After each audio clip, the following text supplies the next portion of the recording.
At narito naman ang mainit na balita mula sa mundo ng politika. Isang malaking balitang umabot sa ating mga telebisyon at radyo ngayon. Ayon sa mga ulat, nagsampa na ng impeachment case laban kay President Kuting ng Norte Jr. ang ating pangalawang pangulong si Sara Duterte. Isa itong kontrobersyal na hakbang na agad nagbigay ng malaking epekto sa politika ng bansa. Ayon sa pahayag mula sa kampo ni VP Sara, ang impeachment complaint ay may kinalaman sa umano'y paglabag sa konstitusyon at hindi pagtupad sa mga obligasyon ng Pangulo sa ilalim ng batas. Ang mga isyu na ito ayon sa mga dokumentong isinumite sa Kamara ay nakatuon sa mga aligasyon ng kapabayaan sa mga mahalagang usaping pambansa at sa hindi pagkilos ukol sa mga isyu ng kahirapan at ekonomiya. Habang ang mga abogado ng Vice President ay tumatanggi munang magbigay ng mga detalye ukol sa konkretong aligasyon, ang ilang mga mambabatas mula sa hanay ng oposisyon ay nagsabing matagal na nilang minamata ng ganitong hakbang laban kay Marcos. Ang impeachment na ito ay nagdulot ng malalaking tanong hinggil sa relasyon ng Pangulo at Pangalawang Pangulo, na kamakailan lamang ay pinagdiwang ang kanilang pagsasama sa ilalim ng Administrasyong Marcos Duterte. Dahil dito, nagulantang ang buong bansa. Ang mga taga-suporta ng Pangulo ay nagpakita ng kanilang pagkakabigla sa hakbang na ito, samantalang ang mga kritiko naman ni PBBM ay nagsabi na ito ay isang hakbang na matagal na nilang hinihintay. Sa kasalukuyan, ang mga usapin ukol sa impeachment ay tinatalakay na sa Kamara at may mga nagsasabi na ito ay nagdadala ng mga malalaking pagbabago sa politika ng bansa. Samantala, ang Pangulo naman ay tumangging magbigay ng pahayag ukol sa impeachment case na isinampa laban sa kanya.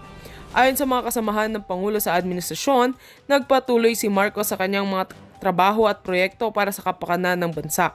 Bagamat hindi pa klaro kung ano ang magiging kahinatnan ng impeachment case, sigurado ang mga eksperto na ito ay magdudulot ng tensyon at hinagpis sa mga darating na linggo. Hanggang ngayon, abangan pa natin ang mga kasunod na kaganapan. Ang impeachment case laban kay Pangulong Marcos ay isang malaking hakbang na tiyak maghahatid ng mga mahalagang tanong at desisyon para sa kinabukasan ng ating bansa. At heto nga mga balitang ating pagkakatutukan, at kung bago ka pa lamang sa aking channel ay huwag kakalimutang mag-like, share and subscribe para updated ka sa aking mga bagong balita dito sa Tatak Pinas.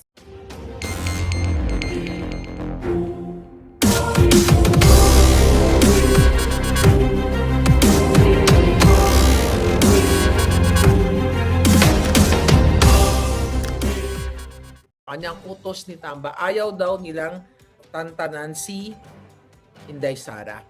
At ito ay inutos sa Huwad Committee. So again, titirahin nila si Inday Sara sa absence sa DepEd. Ang naisip ko diyan, 'di ba sabi ni Inday yung scar ni Inday dito na sinasabi niya na gurgur siya. I don't know, wala pa siyang mention doon kung ano talaga nangyari, 'di ba, Ma'am Parvina? And Garen Mijares, thank you.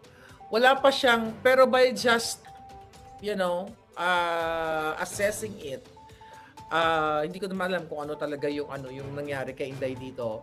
I believe nagkaroon siya ng thyroid surgery. I'm not sure. Ayoko pa unan kasi hindi naman yan na-mention kasi may scar siya dito. Yung sinabi niyang sinubukan siyang ginurgur, that is really, it's not literal.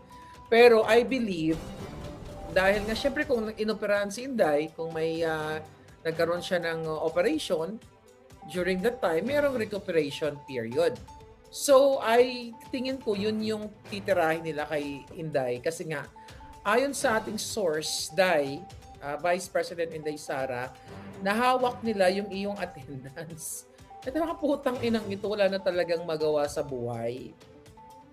Imagine niyo, kasi gusto talaga nilang i-impeach si Inday Sara. So lahat na lang ng kaputahan nila, gagawa sila ng reason para talagang i-paint na tamad, si ganito, tamad ang ating Vice President, wala sa ayos, unhinged, kung ano-ano mga kaputahan ng mga salita dahil gusto niyang binanggit ni Inday na, sinuwalat ni Inday yung na-witness niya na si Bangag Jr. madamot pa sa pinakamadamot. Well, anong expect mong magnanakaw ang putang ng Bangag pa nang in-expose ni Inday yung paghingi ng kadete ng relo. Tapos, nung moment na yun, gusto niyang janggalin yung julo. So, eto yung ganti nila. Kaya, Yeah, absent si Inday, sila ang absent-minded, sabi ni Gerald Ching. Yung absences. Okay? Yung absences daw ni Inday sa DepEd. Yun yung text sa akin, mga kababayan. Yun yung send sa atin. So, anyway, recently nung nasa libingan ng nasa puntod etong si Bangag ng kanyang tatay ay tinanong siya, 'di ba, kung anong masasabi niya, anong komento niya na sa binanggit ni Inday Sara na huhukayin yung kanyang tatay at itapon sa West Philippine Sea. Tapos ang sabi niya, I'd rather not, not to comment daw doon sa sinabi ni Inday Bangag. And sabi niya, let's talk about it some other time. Hindi totoo na ayaw magkomento ni Bangag. Alright? Kasi duwag siya. Pero ang totoo, they're working behind the scene. So itong mga huwad committee na ito, na sinasabi nila, sabi ng nating source, kaya lang talagang sumusunod sila na parang asong ulol sa Malacanang at kay Tamba dahil sa budget. Kasi even ang iban sa kanila, sinisindak din. Diba? Maliban dun sa mga bida-bidahan dyan ng mga katulad ni Abante, ni Fernandez, Paduano, si Pimentel, di ba? Yung masyon ng Pimentel. At yung grupo na yan, kaya sila nagdidila kipay kay Lisa at nag-kiss kay Tambaluslos, kiss as kay Tambalus. Dahil talaga sa budget. Dahil kung hindi sila susunod kung paano tirahin ng Duterte, kung paano tirahin si Inday Sara, ay tatanggalan sila ng budget. Yan yung real deal dyan. Kaya talagang ganun sila ka-agresibo, ganun sila kababoy kung paano nila pagbintangan, i-paint about the confidential fund, na paulit-ulit na 125M. Kasi ang utos nga, ang mando ni Tamba to destroy Inday Sara sa kanyang ambisyon in 2028, mga palangga, then 4 years from now, sa kanyang pagtakbo. Di ba? So that year, come 2028, yan talaga yung target kay Inday, sirain siya. So now ipakalat nyo yan, i-comment nyo na sa Monday, magkakaroon ng emergency meeting dyan sa House of Representatives, House of mga kawatan. So, may nakakarating naman sa atin ng mga information, pero kung kayo dyan, like kayo yung mga gwardya or whoever you are, mga staff dyan sa Congress, so makimatsyag na lang kayo. Alright? Magkaroon ng emergency meeting at pag-uusapan nila kung paano nila targetin, panibagong target kay Inday Sara. So far, yung hawak daw nilang papel ay absences ni Inday sa DepEd. So, kung natatandaan ninyo, yung scar ni Inday, nung sinabi niyang ginurgur siya, nasa DepEd pa rin siya noon eh. So, I believe, yun yung gagamitin kung bakit nag-absent siya. And maano naman ni Inday yan? Ma-justify naman niya yan at well, sa inyong sa boses ng taong bayan, mas mananaig ang katotohanan. Kaya nga you rally behind them. So ngayon, actually recently, dito sa group chat namin, may bago palang balita. It's about Inday din. Okay? Ano ba date ngayon dito sa amin? November 3, so November 4 dyan sa inyo. Mga kababayan, mga palangga, tingnan mo kung gaano ka-demonyo tong gobyerno ninyo, ha? I will read the news. Okay, here. So, yung Huwad Committee ay nag-request ng lookout bulletin para sa Office of the Vice President Executives. Sabi dito, who have been snubbing panel inquiry. Alright? Ulitin natin, si Rainier Chu, ini-snub din ng inquiry pero hindi binibigyan ng lookout bulletin kasi BFF ni Bangag. Okay? Nasangkot sa Pogo. And now here. Sabi dito, a House panel has asked the Department of Justice to issue a lookout bulletin under against 7 officials from the Office of the Vice President who are being investigated for their hand in the alleged mismanagement of government funds under the Vice President Sara Duterte. This is directly attacking the Vice President actually. So ngayon, nag-release sila ng bulletin, ng lookout para pag umalis itong mga taong ito, magbakasyon or whatever, piperwisyuhin nila ang buhay ng mga empleyado o yung mga officials under kay Inday. Ang nasa likod po nito, ang tatlong demonyo. Si Satanas, si Bangag, at si Tamba, at ang mga kakampi nilang demonyo. Now, ayon dito, sabi dito, a House panel has asked the DOJ to issue lookout bulletin order against 7 officials from the Office of the Vice President who are being investigated for their hand in the alleged mismanagement of government funds under the Vice President Sara. Ay, nako. Ito palang mga palangga, hindi pa to convicted, 'di ba? Iniimbestigahan. Ito 2022 pa itong issue. 125 million ang involved dito at ito ay hindi ninakaw. Paulit-ulit na itong naipaliwanag ni Inday, hindi to ninakaw. Pero ulitin po natin ang 1.4 billion a day na flood control, walang gustong panagutin yung mga puki ng inang Huwad Committee na ito. Pero ito, dahil gusto nilang tirahin si Sara, gusto nga nilang gurgurin yan. Ang mga Duterte, kaya lahat na lang ng panggigipit, lahat na lang ng pambubuli, lahat na lang ng pangaharas, lahat na lang ng pagpafabricate ng crime ay ginagawa. And the author and the brain ang mastermind nito, walang iba kundi si Lisa Araneta Marcos Satanas. Kasi ganun ang insecurity niya kay Inday Sara. Hindi lang sa alindog ni Inday Sara, sa lahat-lahat na. Dahil si Lisa, maliban sa dugyot, butod, amoy bartek, Satanas, kidnapper, yung tinga ni Inday, mabango pa kay Lisa. At ang tinga ni Inday, mas maganda pa kay Lisa. Okay?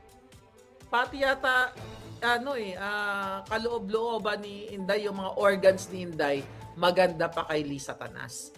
Dahil si Lisa Tanas ay sinunog na, ahead of time na susunog na sa impyerno. Nakita nyo naman ang kanyang katawan. Sa sobrang inggit ng hinayupak na yan, okay, nakawatan, kidnapper, demonyo, ano pa ba, addict, pusher, mandaraya, dinaya ang eleksyon. Ganito yung kaniyang galit sa mga Duterte noon. Ganti niya to, not only sa mga Duterte, ginagantihan niya kayong mga Pilipino. Sabi ko nga, itong mga ganti nila sa mga Duterte, what effect ito? Hindi maghihirap ang mga Duterte sa ginagawa ng kademonyuhan ni Lisa Tanas at ni Bagag at ni Tamba. Dahil ito ay, ang naaapektuhan ay Filipino people. Sabi pa dito, Manila 3rd District Representative Joel Chua, ayan, Chairman of the Committee on Good Government and Public Accountability, made the request following the panel's issuance of subpoenas to compel these officials to testify after the repeated absences from prior hearings and potential involvement in financial irregularities. Sinabi na ni Inday na yung invitation, remember that sa budget hearing nila, ang nakalagay sa kanilang invitation, the Vice President or, di ba? Or, di ba? Hindi naman and. Magkaiba yung or at saka and. Ang invitation, kung tama, educate me if, mali ako. Like, the invitation addressed to the Vice President or certain officials. Hindi naman nakalagay na the Vice President and, diba? Pag and, sila dapat. Kaya nga sabi ni Inday, siya na ang umattend kasi alam niya, ayaw niya nang maperwisyo yung mga kasama niya dahil ang target lang naman siya. And this is what?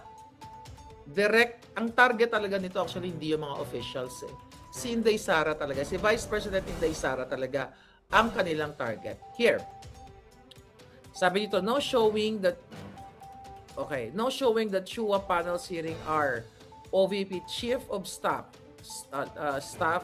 Zulaika Lopez, Assistant Chief of Staff and Bids and Awards Committee Chair Limuel Ortonio, Administrative and Financial Services Director Rosalyn Sanchez, Special Disbursing Officer Gina Acosta, and Chief Accountant Julieta Villa del Rey. Sabi niya, also summoned were former Department of Education Assistant Secretary Sunshine Shari Fajarda and SDO Edward Fajarda, both reportedly now with the OVP. Right? Ano sabi dito? The Fajarda couple were close aides to Vice President Duterte during her tenure as Deputy Secretary from July 22 until she resigned in July 24. Kasi nga, ang pag-atake sa mga staff ni Inday ay pag-atake sa kanya. Ito ay utos ng mga ahas, mga satanas. Sabi dito, in his recent letter to DOJ Secretary Remulla, hindi pa naman natsuchugi itong putang inang ito, yung bulati, hindi pa gumapang ng gusto. Nang uuri na itong mga buwakan ng Genemis na ito. Okay, Chua said that testimonies of these OVP officials are crucial to the investigation and to ensure accountability for public funds. Oh my God. Okay, the Manila Solon, whose panel is often referred to as the Senate Blue Ribbon Committee of the House of Representatives, noted that this panel has received information indicating that these individuals may be preparing to leave the country. Walang aalis ng bansa. Ang totoo, mga guni-guni na lang, hallucination ng mga adik para atakihin ang Inday Sara. Kaya nga, kayong mga Duterte supporters dyan, sa buong Pilipinas, you have to stand up, speak up. Kailangan ninyong wakasan na itong mga demonyong ito dahil only sa Bangag administration, itong mga lookout na ito, itong mga kajotahan na hindi pa convicted ang mga tao, wala pang napapatunayang nagkamali sila. Ito ay mga gawa-gawang kwento na ang authorized si Lisa Tanas, si Tamba at si Bangag ay naaapektuhan. Sabi nga ni Inday, di ba? Parang doon sa kanyang press con, kawawa naman yung mga taong to, kaya siya na lang umarap dahil yung iba sa kanila may nagkaroon ng may mental effects sa kanila, may impact sa kanila, hindi makatulog at kung ano-ano pa. So eto ngayon ang gagawin na kasi likas na demonyo nga. Itong si Lisa, si Tamba, itong mga putang inang itong hindi pa kunin ng uod. Sabi dito, this action is imperative to monitor, sabi ng Congressman Chua. This action is imperative to monitor their movements and prevent any potential attempt to flee the country, which would significantly hinder our investigation and broader efforts to uphold the integrity of public service. Integrity? Huling-huli na si Abante at si Fernandez ay sinubukang udyukan o persahin o i-bribe or whatsoever si Colonel Grijaldo para umayon sa kanilang script. Kaya tama yung ating puting ahas na scripted lahat. At again, titirahin ang absences ni Inday Sara. And now, eto magkasunod yung information sa akin and this news right now na mag-i-issue ng lookout bulletin. Okay.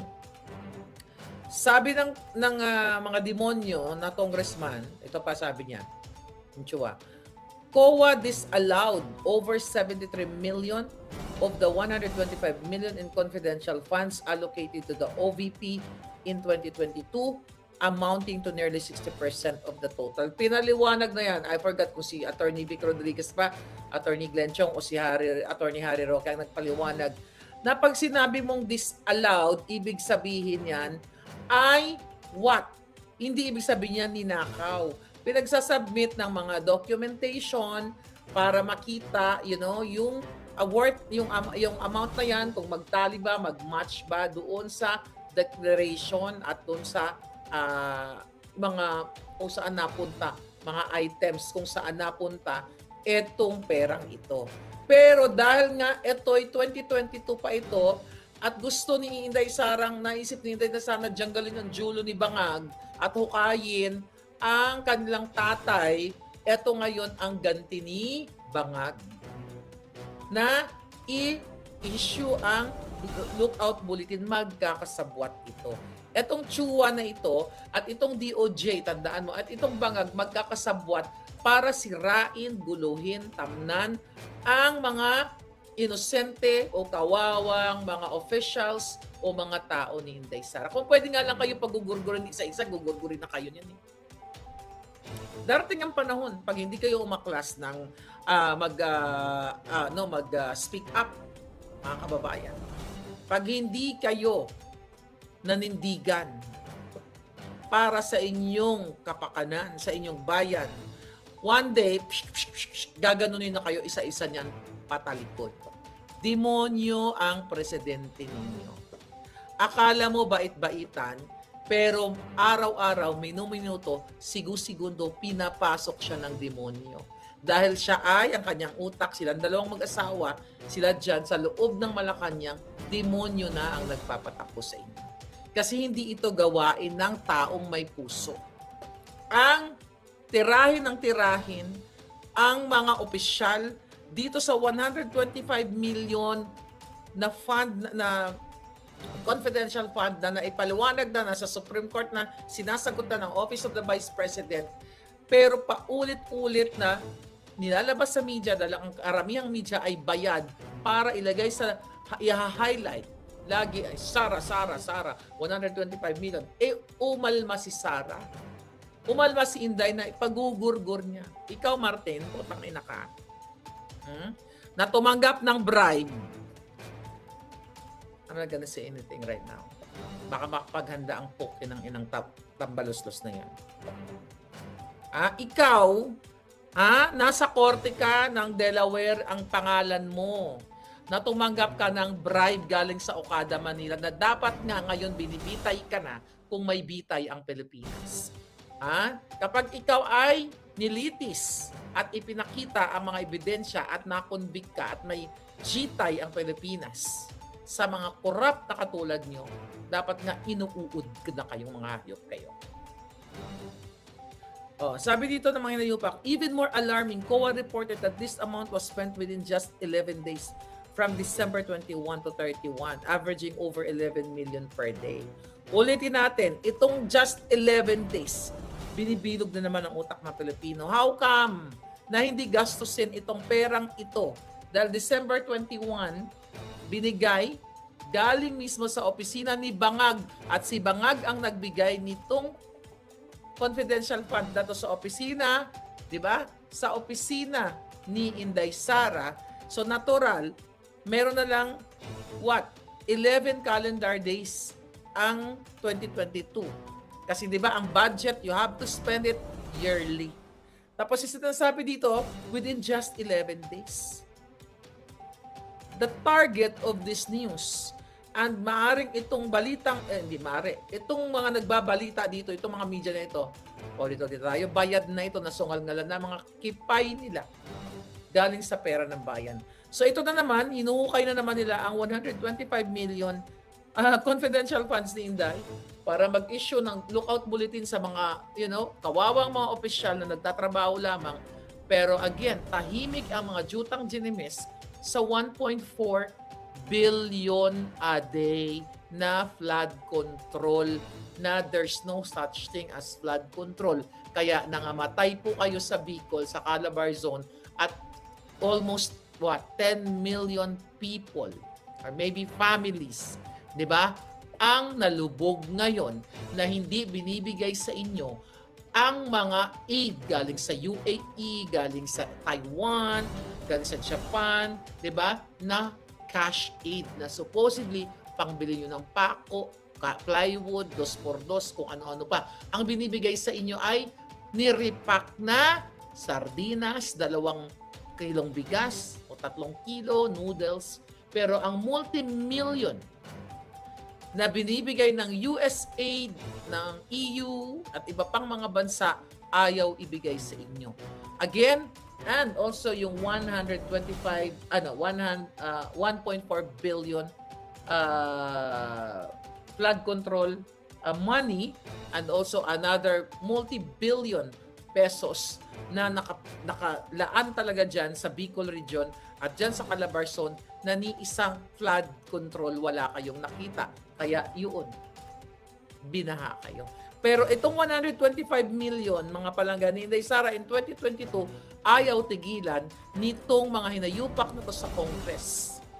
Ano ba ang malaki? Sige nga, tatagapang tutukan natin. Sige, for the heck of this conversation. Let's say itong dalawang taong ito nagnakaw, 125 million, itong isa 1.4 billion. Sino ang una mong tatargetin? 'Di ba? Kung pagkatigan natin yung priority, ano ipa-prioritize mo? Ang billion o million? Siyempre, pa-prioritize mo na maisuka itong 1.4 billion na to. Kaya hindi nila ginagalaw yun. Dahil si Bangag Jr., yung mga jutang ginimis na mga kongresista, maaari itong nag-propose nito na magkaroon ng lookout bulletin, ay maaari na kinabang pa itong hayop na ito dito sa flood control na ito.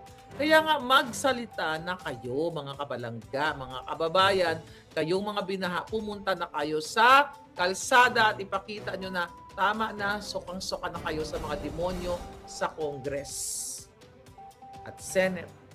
Dapat nga wala na lang tayong gobyerno. Eh. Mas maganda pa walang gobyerno, kanya-kanya. You know why? Wala naman kayong gobyerno ngayon eh. Kumukuha lang sila ng taxes. Pero binulos tayo nila. Di kanya-kanya na lang tayo. But that's not gonna happen. That's out of my frustration. My outburst. Kung pwede lang wala ng gobyerno at magkanya-kanya tayo, kanya-kanya tayong buhay, di ba? Kaso hindi naman po pwede yan. Again, dahil sa sobrang frustrated ako sa ginagawa ng kaputahan ng gobyernong ito. Kaya naisip ko sana may gurgur. Para pag napatunayan lahat ng mga putang inang ito, gurgur agad. Utod na lang tanan. Hanggang sa mautod na ito sa sobrang pagnanakaw nila. Lawmakers were particularly concerned about the 112 million confidential intelligence fund. Di ba? Sabi ng mga hinayupa ko, lawmakers, di ba? The Chua-led panel has expanded its probe to include alleged irregularities within the DepEd during Duterte's tenure. Sabi niya dito, lawmakers were particularly concerned over the 112 million in confidential intelligence funds which remains unaccounted for despite being withdrawn as cash advances by one of the Vice President close aides during her tenure as Secretary of DepEd. Lawmakers, okay, o lawbreakers, you guys are lawbreakers, concerned sa 112.5 million, pero hindi sila concerned sa 1.4 billion a day. At hindi sila concerned sa 90 billion na pesos na pera from PhilHealth na din-download sa National Treasury, National Government dahil sa utos ni Lisa Tanas at ni Bangag. At hindi sila concerned doon sa mga unprogrammed funds na 800 billion, mga palangga. Hindi sila concerned sa bilyon-bilyon na mga ninakaw ng mga inayupak na to, pero concerned sila sa 112 million. Okay? Now, alright.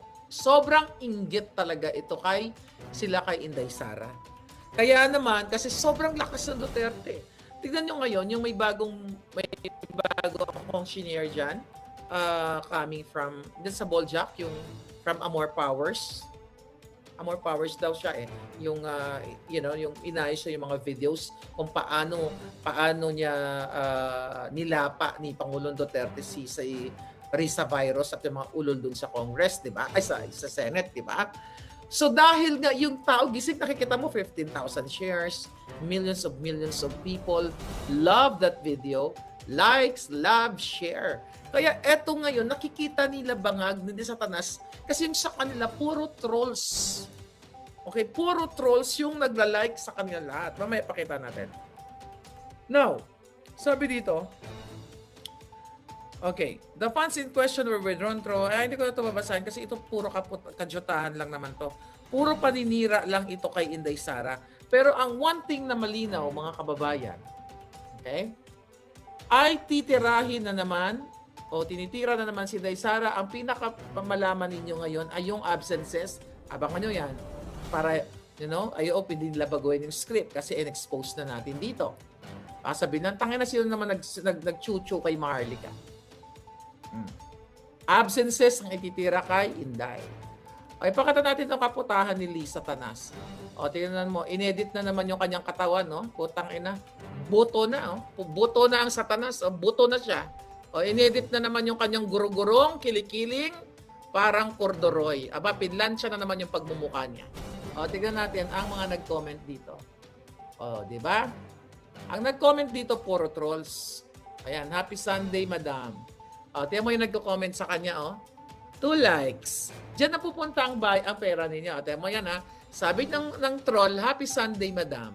Pakita ko sa inyo kung paano nilulustay ang pera ninyo ang putang inang babaeng ito. Troll. Next, tignan natin, ha. O, sabi, happy Sunday po. O, tignan natin. Ito.